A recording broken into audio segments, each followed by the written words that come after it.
I'd like to first send a big shout out to our School of Music and Ken Kosowick, whose song Feel the Groove was featured in our opening music and performed by Peter Minette on the bass, Steve Berg on the guitar, and Ken Kosowick on the keyboard and vocals. Ken and Peter are both students in the music and computer science program, and Steve is an alum of the program. Let's open up by a territorial acknowledgement from our Indigenous Resurgence Coordinator, Carla Point.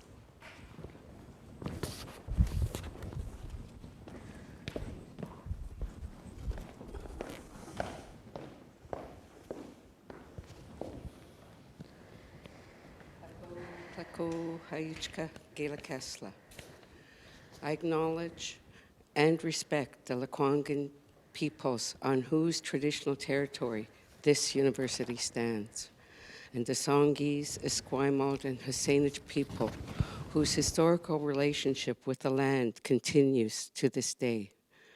I would also like to extend my appreciation for their ongoing hospitality in allowing me and my family members to live and work in their territories. Klako, klako, hayuchka, gela kesla.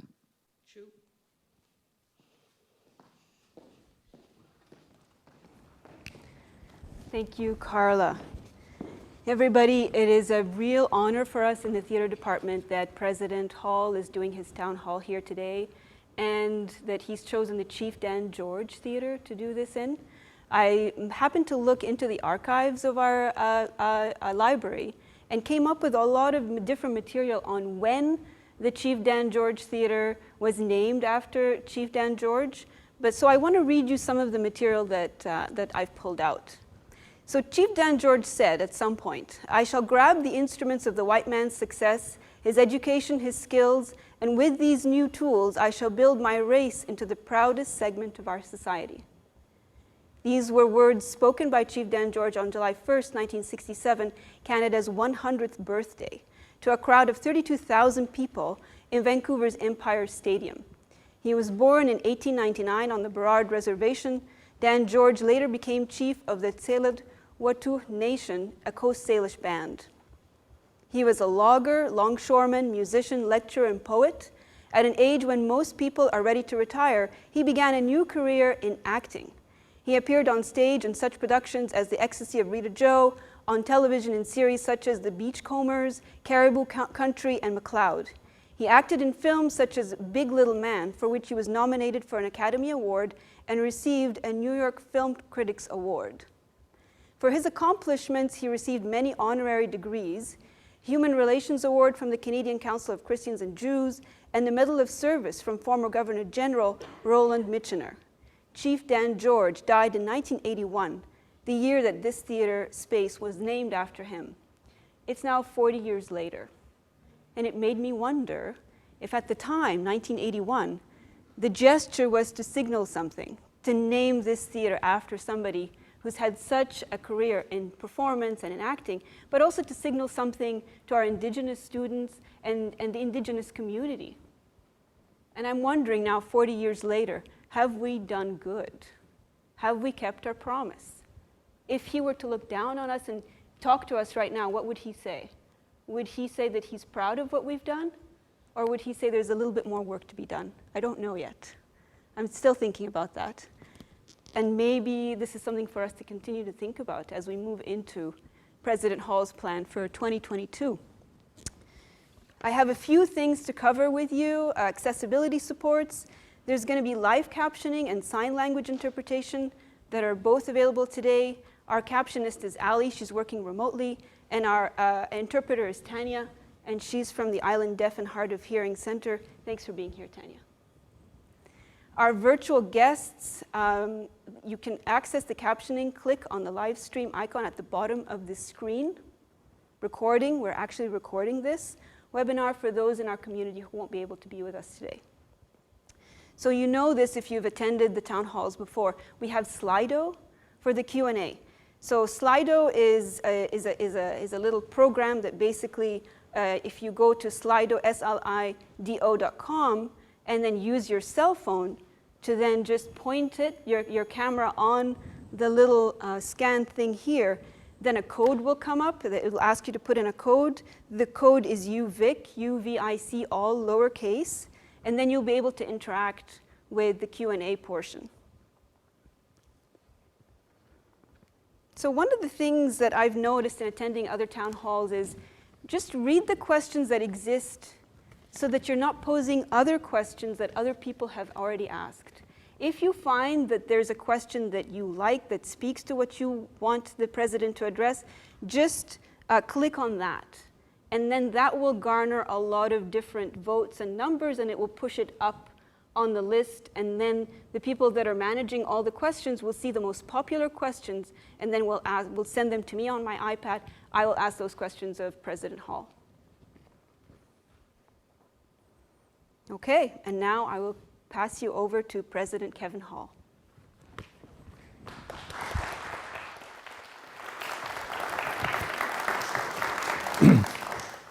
Hi, everybody. I got my music here.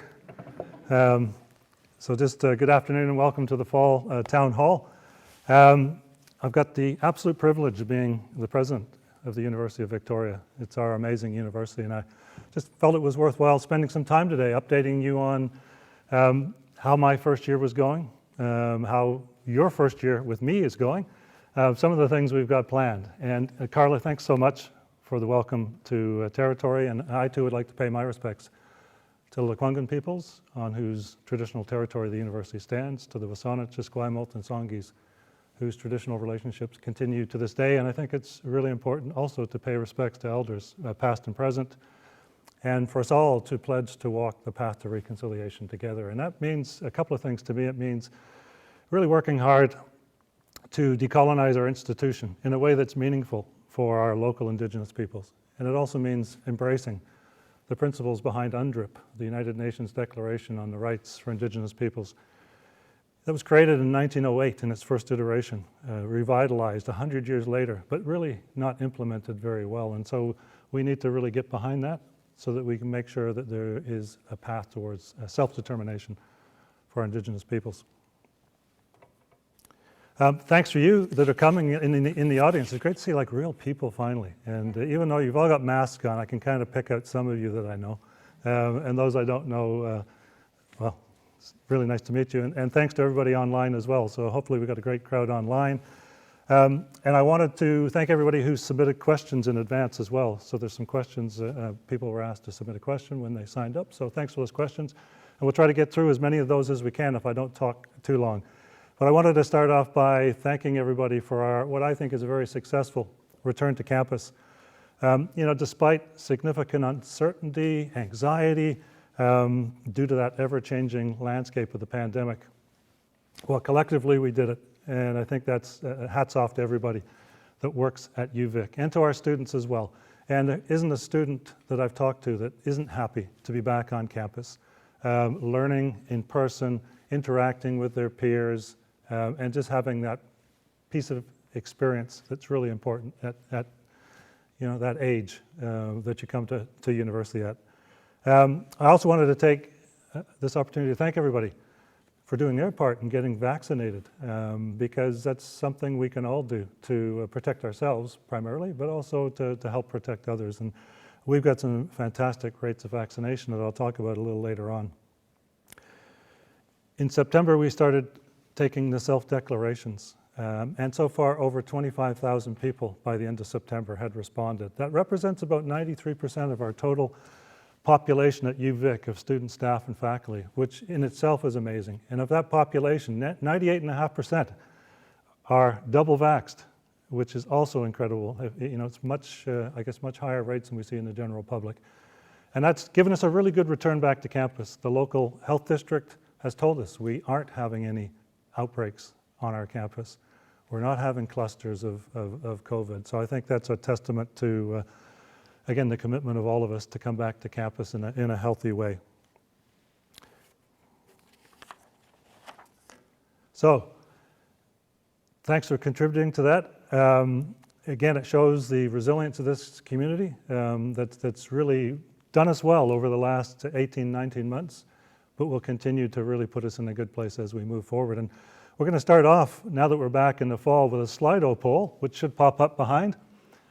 And the Slido poll is going to say, what's your favorite thing about campus in the fall? And you can submit your answers. This is a good warm-up question for you to get into Slido and test it. And we'll have a word cloud that comes up. And looks like the leaves have it so far, early on. It's interesting. I like students are up there. That's fantastic. The color of the trees, the scenery, the optimism. Seeing my colleagues in person, that's fantastic. The leaves, still the big one. Somebody put rain. You'll have to explain that one to me at some point in time. I'm still struggling with the rain. It's great to see the changing leaves and, of course, the students being up there. And I think that's a big part of a campus for me. The thing I was really missing in my first 11 months here was really seeing a lot of people and the activity that goes on campus and the energy that you just feel. So that's fantastic. Well, that's great. And we'll capture that and leave it, but it looks like the leaves have it. So followed closely by, let's say, we'll call it students.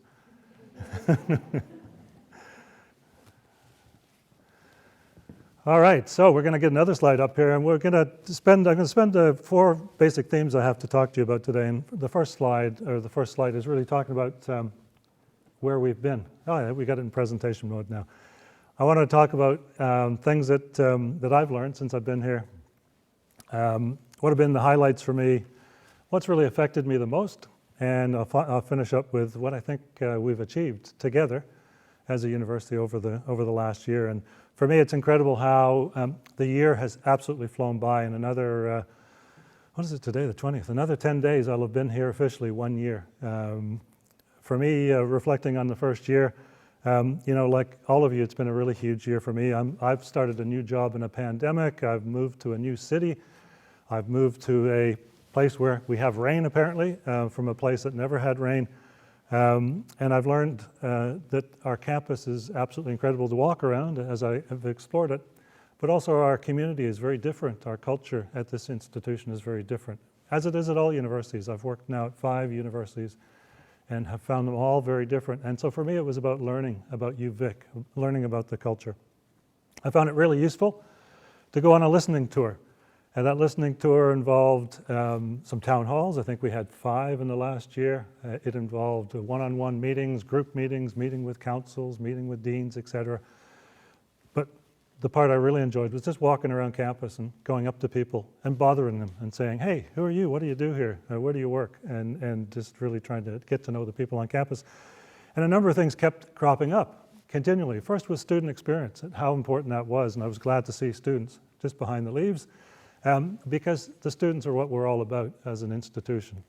As academics, I'm an academic, we love to solve problems in research, but we're here also to train the next generation of thought leaders and thinkers, and student experience is really a big part of this university, the experiential learning, the co-op, just the way we instruct and teach our students. And fantastically, Maclean's ranking #1 this year, right? So again, hats off to all of you in the audience. This is what our staff and faculty do here, is they create an experience that makes us #1 in the country. So thanks for that. I've also found that research is really important to us. And in fact, we've increased our research over the past few years by $20 million on a base of around 110. That's a pretty good increase in research performance. And it really shows, again, the dedication of our faculty and staff to solving some of the world's biggest problems.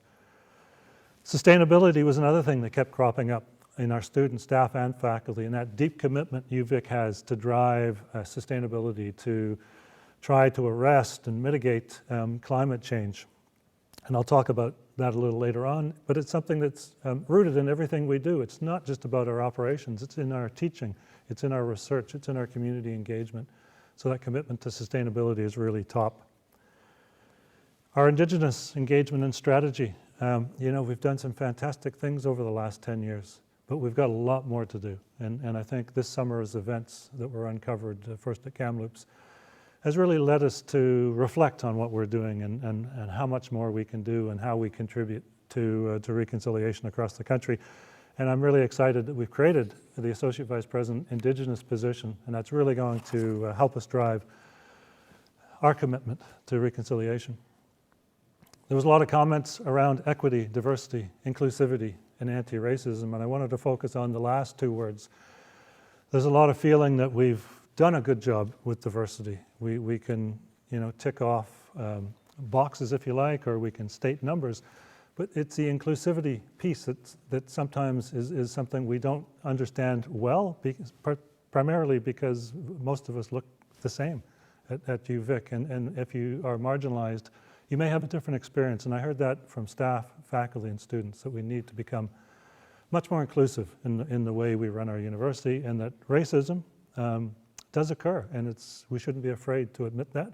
That's our first step in really addressing it, is to really say, whether we like it or not, our student, staff, and faculty experience racism on our campus, racism in our community, and our role as a university is not only to address that on our campus, it's to go out into the community and really address that and be an exemplar in the community. And so we're going to commit to that, and we'll talk about that a little later on. I've also heard about a lot of strengths and opportunities, and for me, one of the biggest strengths is absolutely what I've experienced in my first year, and that's the welcoming environment, the collegiality that occurs, how friendly people are, and we're really a community that pitches in when we need to. And I think your response to the pandemic in March 2020 was really a good indication of how well everybody pitches in to do their bit for UVic, and I think that's a real strength. And I see lots of opportunities coming up. We've got a newly elected federal government. We've got a newly elected provincial government, both of which will start implementing some exciting mandates, I think, for the future of this country, particularly with respect to economic diversity and growth, with respect to sustainability, commitments to reconciliation. And so I think we have to be poised for those opportunities that occur. We already are leaders in this country in our climate action. And there's a lot more to be done, and this pandemic's really drawn a focus on climate globally, and will contribute to that. And of course, I did mention our efforts in truth, respect, and reconciliation, and not only as our strength, it is an opportunity. It's our opportunity to contribute significantly. And I've also learned a little bit about myself in the past year. First of all, I need to slow down a little bit, because sometimes I either talk too fast, or I act too fast, or I run too fast, and that doesn't always result in clarity, and so I'm learning those lessons. So slowing down a little bit is good for my life. But I've learned I really enjoy being part of a really collegial organization. And again, I've worked at 5 universities, never one that is as collegial as UVic. And I wasn't sure how that would work out, and it's actually, I'm just really, after a year, recognizing its beauty and how we can accomplish things together. Highlights for me have been, first of all, being welcomed so warmly by everybody, walking around campus, meeting staff and students. But I would have to say my biggest highlight was being granted permission to work on this land, which occurred on October the 8th this year, and specifically requested permission to live and work here, and was granted that by the local Indigenous peoples, and that really was very meaningful for me. Also had some surprises. So I didn't know we had an asteroid named after us. It's an asteroid, right? It's not a planet, it's like an asteroid. Yeah, okay, I got that one right. But I also learned how different university-government relationships are across this country. I've spent 20-some years in Ontario at 2 universities, at Queen's and Guelph. And the way the university sector interacts with the government is so different than it is in BC. And that was quite a surprise for me, not realizing it could be different. And there's advantages and disadvantages to that, which I won't go into right now, but just pointing out that's something for me that was quite a surprise. The funniest event for me was 2 of them. I've got is, first of all, meeting a student from Peterborough, which is where I grew up, and the student going, "Oh, you're Kevin Hall, right?" I go, "Yeah." He says, "Oh, my mom and dad went to high school with you. They told me all these stories about you in high school." Which I said, "You got to promise you keep them quiet." And so far they've been quiet. That was a funny moment for me. And the other funny moment I find is when I go to my car and I have these little yellow slips of paper on them. It seems to be quite a regular thing. Apparently I spend too long at the electric charger with my car, and somehow I realize you get tickets when you do that. So that's a funny event for me. What's affected me the most? I think the event that's affected me the most is actually this summer. The events around Kamloops and the discovery of the unmarked graves. Just reflecting, it tells you that as a country, we've done a poor job in addressing the past, the truth, and moving towards reconciliation. And that's going to be our strong focus when we move on in the next 2, 3, and 4, and 5 years. We're going to really commit to a meaningful reconciliation, particularly in our local area. The other thing is pandemic. It's funny how, we've been in it now for 19 months, I guess, 20 months. And, like all of you, I think interaction is critical. And so I think coming back to campus this September was a great turning point for me personally, as I hope it was for you, to realize, getting back with your colleagues, having those conversations, having those plans and visions and dreams and getting things done in a personal perspective is fantastic. And so that's been a great thing. Then I'm often asked, what are you the most proud of? What have you achieved? And the thing that comes to my mind is just the appointment of an Associate Vice President, Indigenous, Kwasiamat Rabina Thomas, I think was a great achievement for the university. And it's really going to put us in a good way, in a good place as we move forward. I think also the listening tour for me was fantastic, and hats off to all of you at UVic for indulging me and talking and letting me know what you think are the great things about UVic, what you think we need to work on, what is your vision for UVic, and that's been fantastic. We've also established a great relationship with the United Nations. We will become the 5th university to host the United Nations Institute of Training and Research. We've signed the agreement. We're waiting for the UN to come here, which will be early next year, to give us the UN flag to fly. And I think it's really going to put UVic in the city, in the region, on a global stage, where we can promote all these wonderful things we're doing around sustainable development goals, climate action, reconciliation. So it's a great platform. We've got a new speaker series we started a couple of weeks ago called Game Changers, which is going to highlight some of our terrific individuals we hire. And we're running a program called Campus Kudos, which is asking you, all of you that work at UVic, to promote your colleagues for acknowledgement for some of the things they contribute to the university above and beyond what they do in their day-to-day paid job. And so that's it's a great format to recognize the people that work here. And I think the other thing that we should all be proud of is an extremely well-coordinated return to campus, which took just a tremendous team to do, every division, every faculty across campus. But I just wanted to doff my cap to Kane Kilby and Susan Lewis, who were our COVID coordinators. So that was fantastic. So we can move on to the next slide.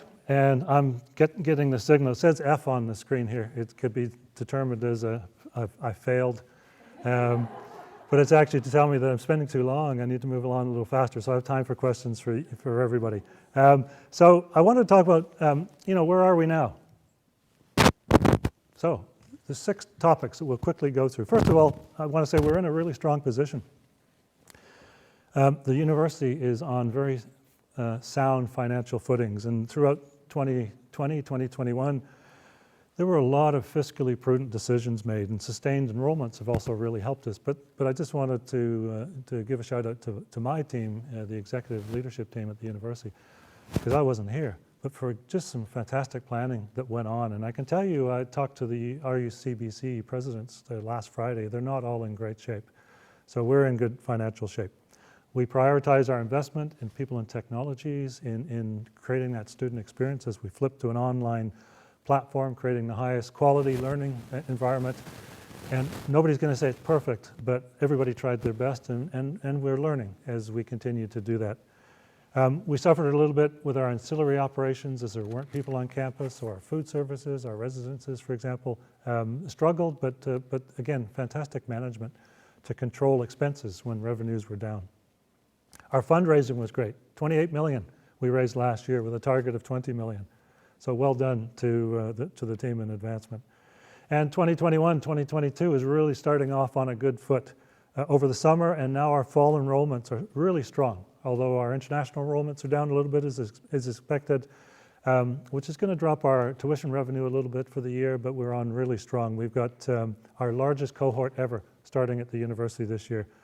Overall student headcount is just almost 23,000 students, up about 600 from last year. Our other revenue generating areas, so food, housing, continuing studies, are all starting to show better results as we've come back to our campus. Our grad enrollment's up 8%, and is even slightly exceeding our 2019 levels before the pandemic hit. So everything's starting to come back, as we hope.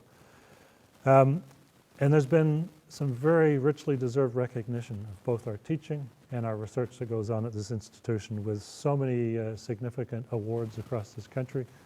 Too many to mention right now, but hopefully at some point you all look at some of the lists that we post online, where we give a shout out to people that have won these awards for teaching and learning and for student experience and for research. As I mentioned earlier, our research income was up to $131 million last year for the 2020-2021, and it looks like it's actually continuing to build and grow strong this year. And we continue to focus on improving our global rankings, and so we actually have a team that works on trying to get our global reputation to the point where it actually should be, because we're a really fantastic institution that should be 200 places higher on global rankings than it is. Maclean's rankings, we did fantastic, so thank you everybody for that. Times Higher Ed, we were in the 300 to 350 range, up from the 350 to 400.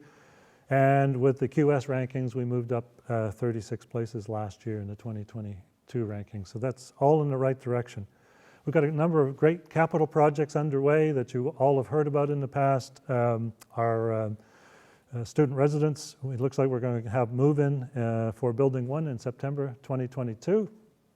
And September 2023 for Building 2. That'll really help to alleviate some of the pain we feel around student housing, but it won't alleviate all of it. Let's face it, UVic is a tough market to get student housing in, and we've got many teams across campus really working to help to try to solve that problem. Planning continues for the National Center for Indigenous Laws, and also for a major expansion to the engineering precinct that we should see more details coming out over the next year. And those of you that drive around the ring or walk around the ring, you'll notice the fences over in this direction, I think. That's part of the Campus Greenway project, the cycling plan, the cycling paths, and so that's already happening as you see it, and there'll be some work on our transit exchange as well. And we're also planning to do the work that needs to be done for the child care center that will be located at the Queenswood campus. And so that's fantastic activities going on. And so just to reassure everybody, we're doing well. 2021, 2022 is looking really good for UVic. Okay, where do we want to go? So I thought I'd take a little bit of time here in letting you know some of the priorities for the institution from our executive leadership group, and we as a team has worked together to establish priorities for our divisions and for the institution. And we do that because you really need to have those visions and goals and priorities for the next year. You work towards those, you measure what you've achieved, and you see how the institution's tracking. If you don't do that, you kind of lose sight of where the future, the vision for the institution is. And so I thought I'd update you on a couple of initiatives that I hope you'll all take time to engage in over the course of this academic year. And I start off with Truth, Respect, and Reconciliation.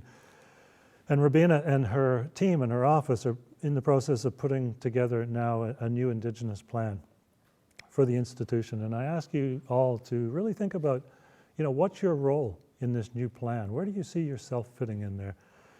And our elder Skip Dick, in a fantastic acknowledgement to territory for our students that came back on campus this year in video, basically asked a really simple question. Do you want to be part of the problem, or do you want to be part of the solution?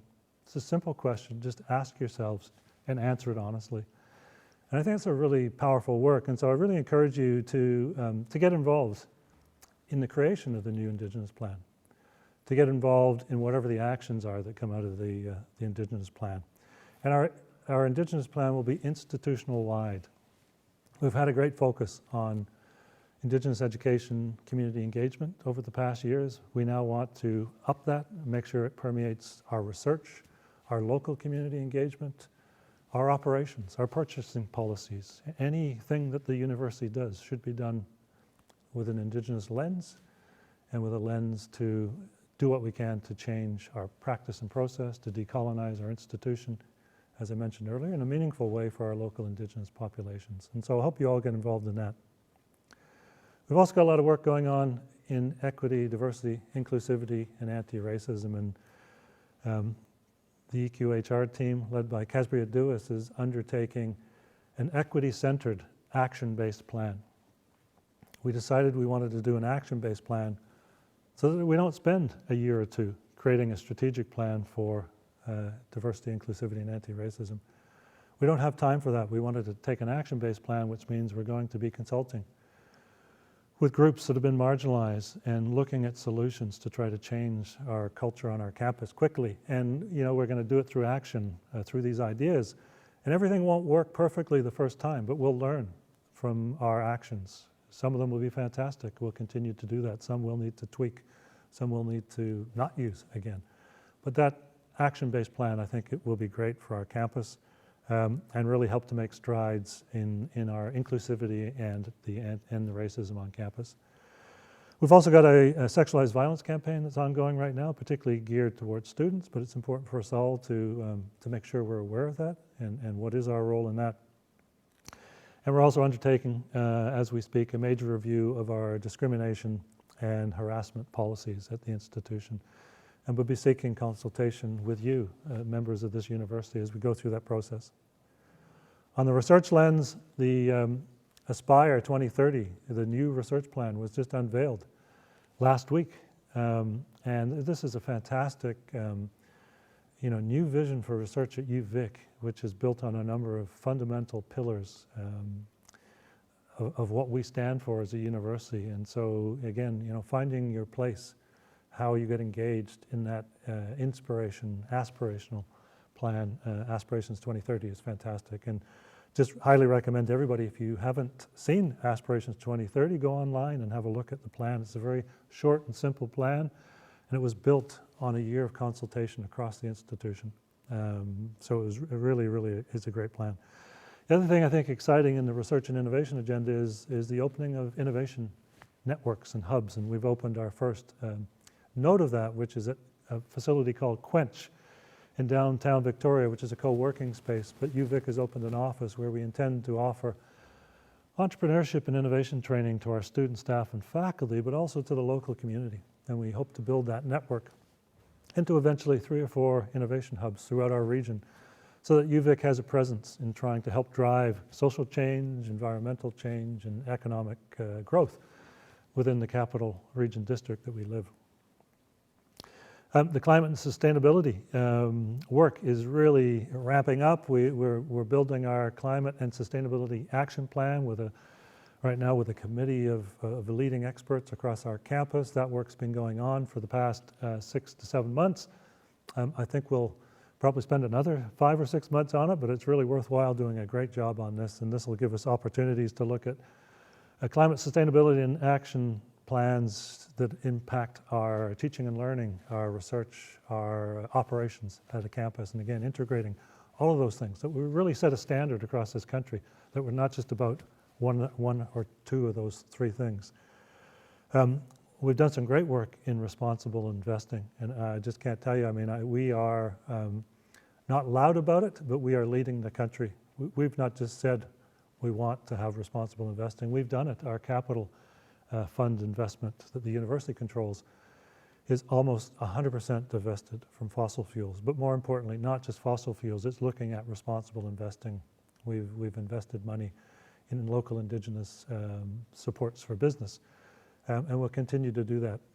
We're also working with our foundation that controls the assets of our donations to do exactly the same. And they are also very quiet about what they've achieved. And they've achieved more than any other institution in this country. So it's not about just talking, it's about actually doing. And so you should all be proud of UVic when it comes to responsible investing. And we just joined the Race to Zero, which is a pledge that's on a global stage right now. There's over 800 universities that have committed to a Race to Zero. The Race to Zero is about having a net zero carbon environment by 2050. And we're well ahead of the curve with much of what we do at UVic. But joining that pledge is really important to be seen with the other universities doing this And so we've done that. And finally, I'll just talk a little bit about our global engagement strategy. So we're really trying to join all the dots in how we engage globally. So rather than having different research partnerships, different educational partnerships, alumni overseas who we don't connect with too well, government relationships with our embassies and high consulate generals across the country. We're trying to build that all together. How do we integrate our alumni to work with us and for us in recruiting good students for PhDs or for undergraduate work? How do we connect our alumni business to business in their overseas operations? And so how do we be better global corporate partners? How do we choose our partners? How do we choose partners that will give us some advantage sometimes to help us increase our reputational ranking on a global stage? Or how do we partner with universities that actually need us? How do we make our social commitment to make the world a better place? And there's all these great things we can be doing as an institution. And we'll be doing this over the next 6 months as well. It helps us connect to the UN's 2030 agenda, which is really built on the Sustainable Development Goals. Our United Nations Institute for Training and Research will really focus on the SDGs, both on our campus and in the local environment. And so I think our global work and our global profile is really starting to take traction. We've got a provost search going on. Makes me sad because I really enjoy working with our current provost. I've worked with Valerie for a year, and I must say I've worked at 5 universities, and her professionalism is exceeding anything I've ever seen. So I'm sad, but it's a new era. So we'll get a new provost. There'll be a note coming out, I think, this week. We've shortlisted down to 3 candidates. They'll be invited on to our campus virtually on November the 1st, 2nd, 3rd, and 4th, perhaps. I think those, don't quote me on those dates. It's in around that time frame. 4 days early in November. We've decided to do a virtual approach because of the difficulties in travel for all of the candidates. So I invite you to get involved in that. Make sure you watch the presentations that these candidates will make and let us know what you think. So let's have another Slido poll. So our poll is, what should the university's highest priority be in the coming year? And again, this will be a word cloud. So we can see these themes that I was hearing in my listening tour coming through: equity, diversity, inclusivity, reconciliation, climate change. Those seem to be staying in the center. Addressing racism is there, a work-life balance, major capital campaigns, sustainability, work-life balance, anti-racism, decolonization.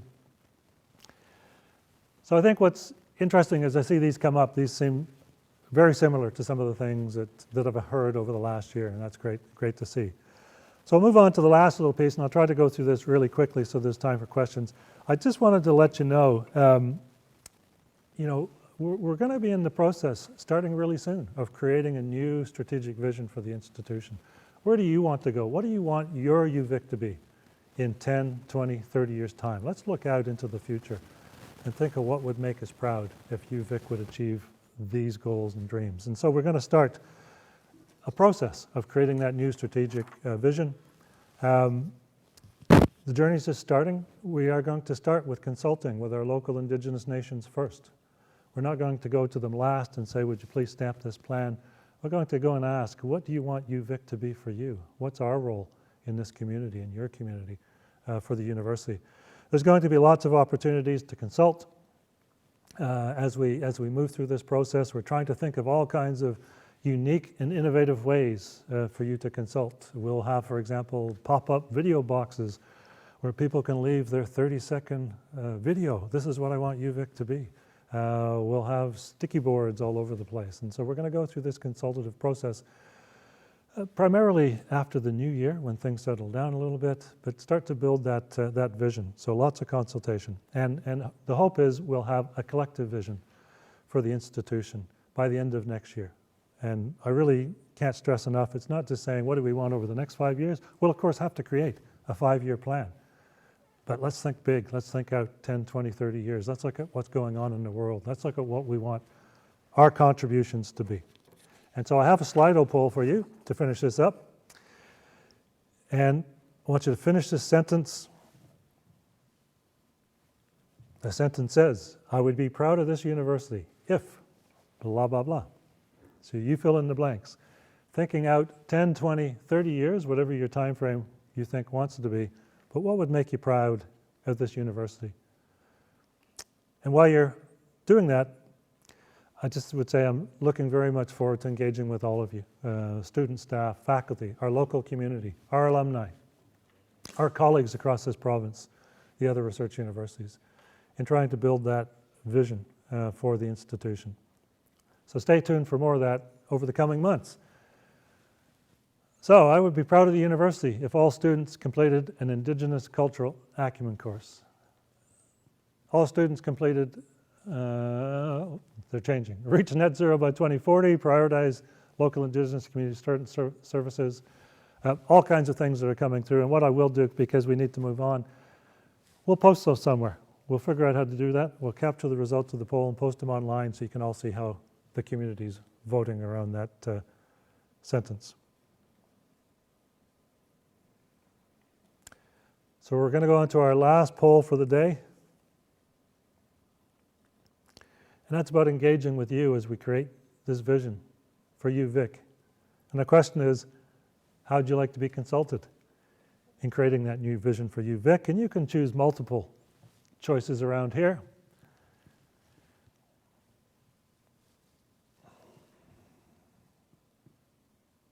Looks like there's a little bit of traction on all of the ideas. Surveys, 66%, small group conversations, digital engagement, town halls, and large group meetings. So it looks like all the suggestions are good. We're not just going to take the top ranked. We'll use all of these mechanisms to really deeply engage with you, to hear what your vision is for the institution. So thanks for that.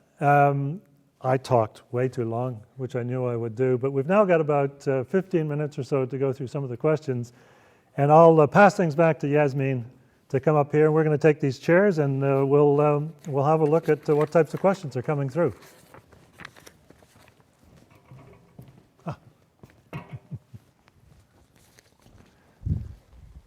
Thank you, Kevin, for your presentation. I think what stood out to me most was the collective vision aspect. Yeah. I think that including the community, whether it's students or staff or faculty, and creating the new strategic plan would be really a very inclusive way of moving forward. So thank you for that. Yeah, thanks, Yasmin. And I actually, it is so important that we do create that collective vision, right? We're a big community. We're a city, if you like, of 30,000 people. So it's important that people have their say. And it doesn't mean we can do everything at the end of the day, right? It means we need to be selective and choose those things that we can do. But we need to find a place for people, a place that people are actually happy, right? The saying is, you know, you arrive as you are, you declare who you are, and we'll find a place that makes you happy. So that's what fantastic. We need to do. Yeah. Thank you. So our first question is, what actions are you going to take to move UVic towards reconciliation? Which of the TRC recommendations will be implemented? Yeah, thanks for that. And I think as a short answer to that is through the creation of the Associate Vice President Indigenous Office and the support staff needed to actually develop that Indigenous plan, it will be creating an Indigenous plan for this institution that permeates our whole enterprise. So reconciliation and the calls or the actions out of the TRC are extremely important part of that, but I think we need to go above and beyond that. And I mentioned earlier the two things for me that I hear when I consult with our local Indigenous communities is that decolonization is extremely important, and to do that in a way that is meaningful for the local Indigenous population. Decolonization can mean a lot of things to a lot of different people, depending on where you come from and what you've experienced. But it's been, it's a message I've consistently heard.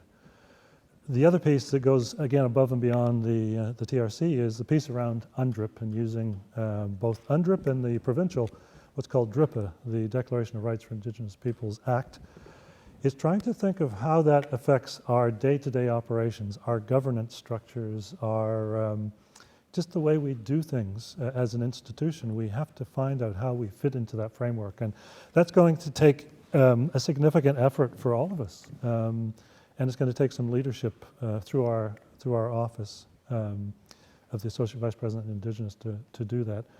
So rather than say specific actions out of the TRC, I would just say we are absolutely deeply committed to moving forward in reconciliation. But reconciliation that matters, particularly to our local Indigenous communities. That could be everything from access to education, but also how do we act? How do we have access to the properties and land that we have? You know, there's some fantastic projects being designed and developed as part of our Indigenous Action Plan, and there will be consultation on that as well. Thank you for your answer. Okay, the second question is, for changing the culture around EDI on campus, BIPOC champions with lived experience but in senior positions may be required. What are your thoughts on this? Absolutely. That's in a simple answer. It is something that is on our minds with every senior appointment that we're making now, and I think you know, it's something that universities in general have not done a good job at. UVic hasn't done a good job at. We need to admit that. And so we need to actively recruit, and we also need to sometimes, I think, adjust our parameters around previous qualifications for jobs, because we don't often bring in perhaps what goes on outside of university. We are very territorial at universities around hiring people that have only been at universities, because we think only people that have been at universities understand universities. I think there's a whole cluster of people in this country that could really work well at a university if we gave them the opportunity. But it is a priority for us. It absolutely is. A priority not only in our hiring a senior executive, but I think we have to look at our student population base as well. Can we do something around the recruitment of our students, both our grad students and our undergrad students? And it's a lot of work to do. It's hard work, but we really have to do that. Okay, well, thank you for that answer. Third question is not appearing on my iPad yet, but here it is. Seems some believe hybrid meetings undermine engagement, but they increase accessibility. Will there be training opportunities to support RWA and accessibility? I'm not sure what RWA means. I'm not sure either. But I would say, I think, you know, two pieces of that. So, you know, hybrid meetings, I think, are a good way of increasing accessibility. And even if we were under a health condition that we were allowed to fill the biggest theater we have on campus, the Farquhar, my preference would be to still continue to do things like this town hall meeting in a hybrid fashion, because it does open it up to a lot more people. Specifically for education, that's a very tricky question because, you know, there's only there's so much in a budget, there's so much opportunity to deliver hybrid and or online or combination of both.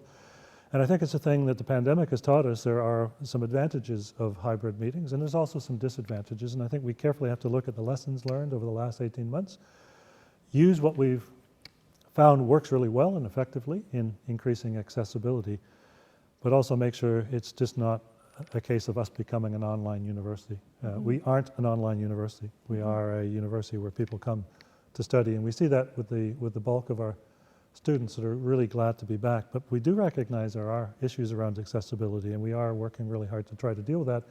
And I would just say, if you look at what some of the investments that have been made in the past year, 114 of our lecture theaters now with capture technology, which means that you as a professor giving a course can record your course at the push of a button.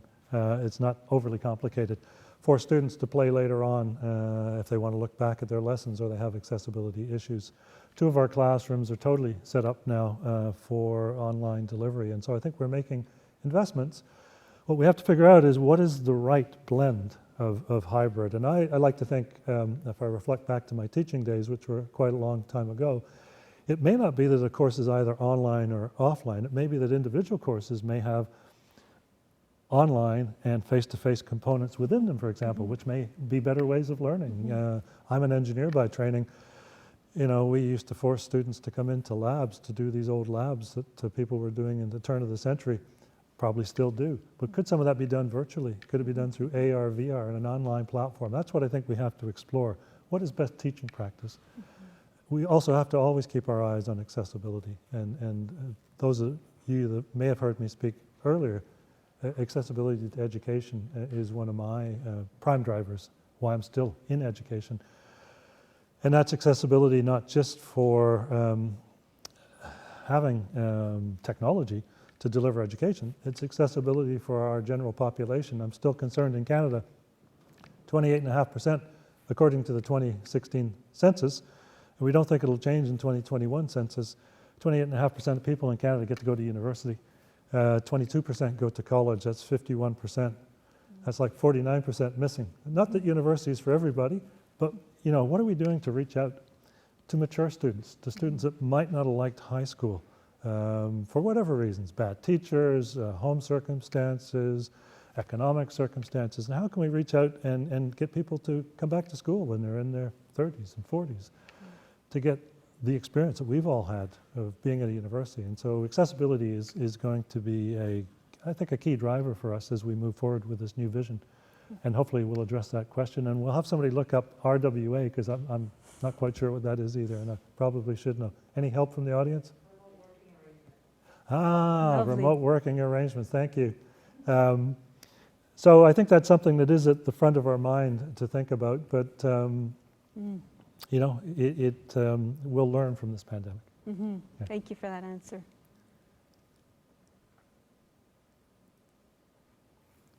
Can the elders at the First People's House be funded through base budget? That would show commitment to reconciliation. Yes.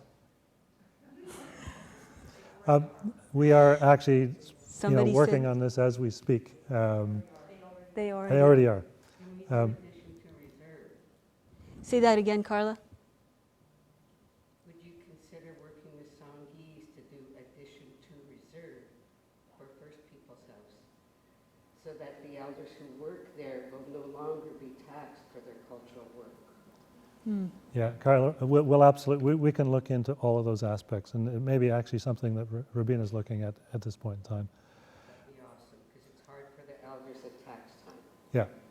Yeah, we absolutely appreciate what the elders contribute to their own community, but to our community in particular. And we've done a number of small things for the elders this year, including parking wherever and whenever they need to, without having to stick money in the meter. To give them a one card with a balance on, so they can take students that come to them for help out for a coffee or a meal. And we'll continue to work with the local community to make sure what we do for the elders is the right thing to do. And we'll look into the issues around taxation and how they're paid. I'm just going to go against the rules for just a moment. And I see a lot of people here without cell phones, and that's perfectly fine. Is there a question from you that you'd like to pose to President Hall? Because I know that those that are watching us virtually, they're using their technology to ask those questions that are coming up on my screen. But is there anybody here that has a question that they'd like to ask President Hall? I know, Juliana, you had a question that you sent to me via email, thought that I could squeeze in, and I said I couldn't, because I'm not allowed to ask questions. But would you like to ask that question? Well, I would be quite happy to piggyback off what's just been said. The President said at 12:54. We absolutely appreciate what the elders do for their and our community. And I am absolutely in line with what you think, sir.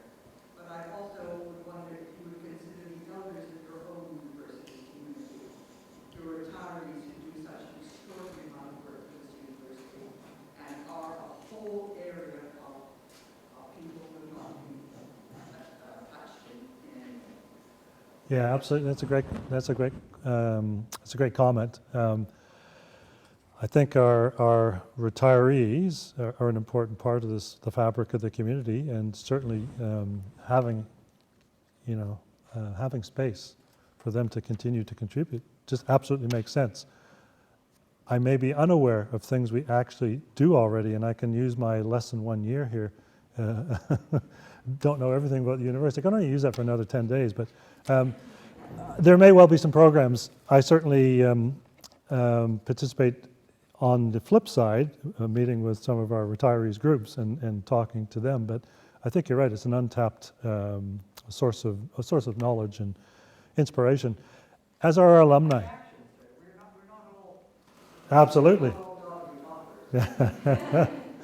And I think, in addition to that, one of the things I think Canadian universities typically don't do well, apart from the one I worked for 20 years, is our alumni. How do you engage and empower alumni? And it's not about, asking them to give money. It's about from the time they walk across the stage with their degree. How do you invite them back? How do you get them engaged in teaching classes, in mentoring startups, in entrepreneurship, in connecting you with industry and business for research, in solving problems in climate change? That's 150,000 people also that are untapped and very willing to do things for the institution. So I think our retirees, our alumni, we absolutely need to engage much more deeply over the next 10, 20, 30 years. So thanks for that suggestion. Thank you for the question, Juliana, and thank you for the answer, Kevin. We have room for one more question, and it is, what do you believe is the role of Canadian universities in addressing the issue of climate change, not just in terms of research, but in providing real solutions? Yeah, thanks. That's a great loaded question. So the research, for example, drives a number of things. It drives technology, it drives changes to policy, it drives the availability of the talent pool, if you like, people to solve the problems. And so let's not underestimate the power of research in climate action. But I think the other pieces where university contributes are through its alumni network. Again, 150,000 people out there. Some are leading major corporations. Some are making change in local communities. It's engaging those people to get involved in climate change. It's engaging our alumni to make sure they all do their bit for climate change. It's creating our next generation of thought leaders and talent at the undergraduate level to go out and work for these corporations. It's about embracing Sustainable Development Goals. One of the reasons I wanted to bring a United Nations training center here was the commitment to the SDGs and the alignment with the UN around the SDGs, of which climate action falls across many of the SDGs. So universities, I think, have a huge role to play. We're also exemplars in the community. People look to us to say, what could I do with my small business or my operation or my not-for-profit? And that's where we have to be champions out in the community, Yasmin, to change people's attitudes, to change the way that we live. And we do that also through our networks. One of the things, again, I think Canadian universities in general don't do very well, compared to what I saw when I worked in Australia for the last 8 years, was to join these global consortiums and networks, which together have a much more collective impact and power. And so us joining the race to net zero gives us access to 800 other universities that think like us, that we work together collectively. Again, the word collectively, we work together, but we have a much bigger impact and imprint than if we just do it alone. So, yeah. I hope that answers the question. Yeah. I think so. Thanks so much. Everybody, thank you very much for, especially those that are remotely, thank you so much for posing the questions and for voting up the questions that you're really passionate about. I'm going to pass it over to Kevin for closing remarks. Yeah, well, thanks everybody for all those great questions. I hope I started to answer them, but those questions are there's always more to do, no matter which lens we look at across the institution. It's been a really fantastic opportunity to connect today. I really want to take my time to thank all of you that are listening online, or those of you that are here. Thank you for attending. I'm really excited about the next year ahead. I think this is going to be a great academic year. I'm excited about the opportunities that may occur with some of the programs both our provincial and federal government implement, and we want to be right up front for that. I'm excited about being on campus and seeing you, so please say hi. If I'm walking across campus, say hi, come up and introduce yourself, because if you don't, I will, and that might embarrass you more. And I want to really thank the team behind producing this today. We really threw them a challenge this time, which was to do a hybrid event, to have both a live and a virtual. And so thanks to the team and the team in my office for doing that. And Yasmin, thank you. You know, we just cold called you and said, what do you think about being the MC for President's Town Hall? And thanks for being a great sport and doing a fantastic job for doing that today. And so thanks to all of you, and thanks again for joining us today.